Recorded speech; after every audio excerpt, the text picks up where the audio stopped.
Every object, living creature, and thought in the physical universe is vibrating. Left alone, that vibration fractures and clashes against everything around it. Modern practice often treats the mantra as a psychological tool, a linguistic affirmation, or a rote series of syllables repeated to forcefully calm a chaotic mind. The Tantric scriptures present a stark paradox. According to Sadashiva, an unawakened mantra is just a sound. Even millions of repetitions of the mantra will not lead to mantra siddhi. If repetition is useless, a mantra's power cannot come from human speech or its dictionary definition. Understanding the mechanism requires discarding linguistics, analyzing the mantra as a precise technology of vibrational physics. The Sanskrit term for sound is shabda. In Tantric philosophy, shabda is the first and subtlest vibrational flow that underpins all creation in the universe. This foundational vibration leads to a mechanical state called mantra chaitanya, the awakening of the mantra. The erratic top wave is the unit rhythm, an individual's mental vibration. The smooth bottom wave represents the cosmic rhythm. Mantra chaitanya occurs when the practitioner establishes exact parallelism, locking their internal frequency with the macro vibration of the cosmos. Without this mechanical synchronization, chanting a syllable is biologically and cosmologically inert, empty of force. Achieving this exact state of ectoplasmic parallelism is the absolute mandatory gateway for all actual spiritual liberation. The physical universe operates on a downward vector. Creation is a descent of vibrational expression, moving from pure consciousness into crude matter. This baseline represents Karana Brahma, the causal state. Notice that it has zero amplitude.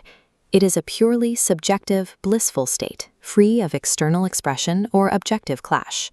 Tantric scholars represent this smooth, unexpressed causal state using the uninterrupted sound of vowels.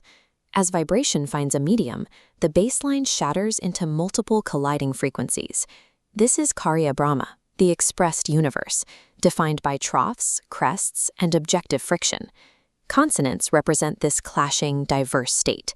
They combine and collide to form the massive complexity of physical creation. Every human and every object possesses a unique multilateral rhythmic signature born from this clash. The fundamental human condition is defined by being trapped in this isolated and clashing rhythm, far removed from the smooth causal baseline of the origin. Individual effort cannot force this unique, erratic rhythm into cosmic alignment. The human mind reaches a structural limit, a locked point known as the kula. Crossing this limit requires a mahakala, a macro system operator capable of moving the collective macroectoplasm. The mahakala provides a siddha mantra, embedding cosmic power into a specific shabda to act as an external coupling device for the practitioner. By meditating on this awakened mantra, the practitioner catches the cosmic frequency and begins the process of reversal. This graph plots the two divergent vectors. While universal creation moves from subtle to crude, spiritual practice, or sadhana, is the deliberate effort to move from crude back to subtle. As the practitioner rises, the waveform elongates and flattens. Once mantra chaitanya provides a phase lock, the practitioner is physically equipped to navigate back to the point of origin. This diagram maps the return vector. Reaching the causal origin requires penetrating three distinct thresholds of reality.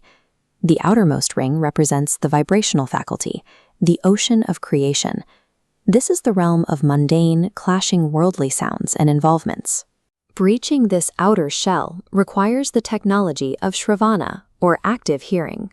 Worldly vibrations naturally flow outward from subtle to crude. Engaging with subtler devotional sounds opposes that flow, setting a reverse acoustic current in motion. This reverse flow pulls the practitioner's consciousness across the vast density of the vibrational faculty. Shravana deploys an active, counter-directional acoustic frequency designed to pierce the outer shell of reality. Crossing the first threshold brings the practitioner to the second obstacle, the primordial faculty. Crossing this threshold requires manana, or ideation. By ascribing macro status to all incoming stimuli, the practitioner pulls the mind toward the foundational triangle of forces at the center. At this center point sits the final obstacle, the unit ego, or I-hood, located at the vertex of the triangle. Because physical matter already belongs to the cosmos, the practitioner can offer nothing material. The only asset the individual truly owns is their own ego. The final technology is nididhyasana, the total and deliberate dissolution of this central I-hood. When the ego is finally surrendered, the chaotic, multilateral rhythm of the individual collapses entirely. All of the clashing, erratic frequencies simply vanish. The unit has returned home, merging into the singular, non-vibrational bliss of the Absolute.